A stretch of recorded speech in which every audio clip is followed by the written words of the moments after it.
Le financement climatique annuel a franchi la barre des 500 milliards de dollars pour le compte des années 2017-2018. Une mobilisation supérieure de 25% à celle des années 2015-2016.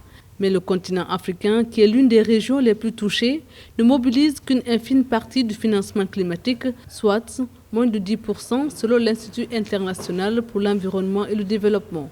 Les propositions des projets provenant des collectivités accèdent difficilement au financement. Et même s'ils arrivent qu'ils accèdent au financement, s'il n'y a pas d'entité exécutant, c'est-à-dire au niveau local, il sera difficile donc de voir les incidences de ces financements-là. Les principales causes du sous-financement des populations vulnérables seraient dues à l'absence d'une priorisation de ce type d'action et la capacité des communautés locales à mobiliser le financement. Il serait bien de mettre en place, à mon avis, donc des systèmes comme la décentralisation de la finance climat qui travaille avec les politiques de décentralisation, c'est-à-dire les collectivités, à mettre en place donc des systèmes de crédit ou bien d'accès direct des financements qui facilitent, disons, la mise en œuvre ou le financement donc d'activités concrètes de terrain, c'est-à-dire soit des digues anti-sel ou bien de projets de régénération des terres. À la COP21 qui s'est tenue en 2015 à Paris, les parties ont convenu de mobiliser 100 milliards de dollars à l'horizon 2020